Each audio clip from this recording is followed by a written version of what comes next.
राजसमंद जिला मुख्यालय पर आज आशा सहयोग यूनियन संगठन के तले आशाओं ने प्रदर्शन किया और अपनी विभिन्न मांगों को लेकर मुख्यमंत्री चिकित्सा मंत्री के नाम जिला कलेक्टर सांता और विधायक को ज्ञापन सौंपा। ज्ञापन में बताया कि आशा सहयोग यूनियनों के अनेक कार्रवाई जा रहे, लेकिन सबसे कम भुगतान आशाओं की किया जा रहा है।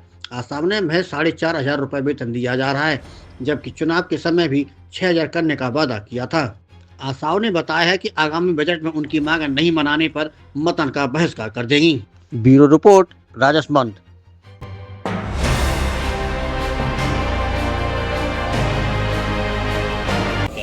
मेरा नाम मीना दवे है। मैं आशा सहयोगी संगठन की जिला अध्यक्ष हूँ राजसमंद से। सर, मेरा सबसे पहले सरकार से ये अनुरोध है कि सरकार हम आशाओं के साथ हमेशा सौतेला व्यवहार ही करती आई है और आगे भी करती रहेगी, मुझे ऐसा ही लगता है। क्योंकि पिछले बजट में जब हमारे जो अशोक गहलोत जी थे तो उन्होंने 15% हमारा बढ़ाया था, और जब भजन लाल जी की सरकार आई तो उन्होंने और 5% घटा दिया। मुझे लगता है आने वाले समय वो और 5% और घटा देंगे, जबकि महंगाई और बढ़ती जा रही है।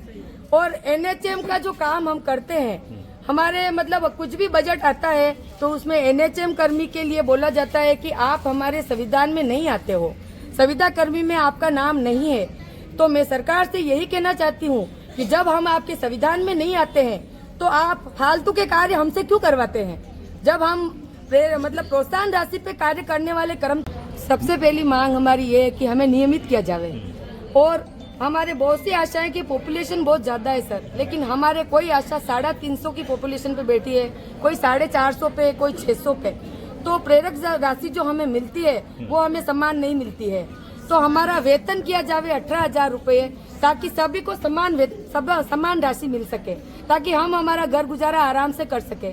और प्रोत्साहन राशि किसी के तो 2,500 आती है, किसी के 3.5 आती है, किसी के 10 भी आती है, किसी के 15 भी आती है। तो ये तो एक तरह का सौतेला व्यवहार हो गया, हम आशाओं में ही सौतेला व्यवहार हो रहा है। तो मैं सरकार को यही कहना चाहती हूँ कि ये जो प्रोत्साहन राशि देने का जो है वो आप बंद करो, हम सबको समान वेतन दो।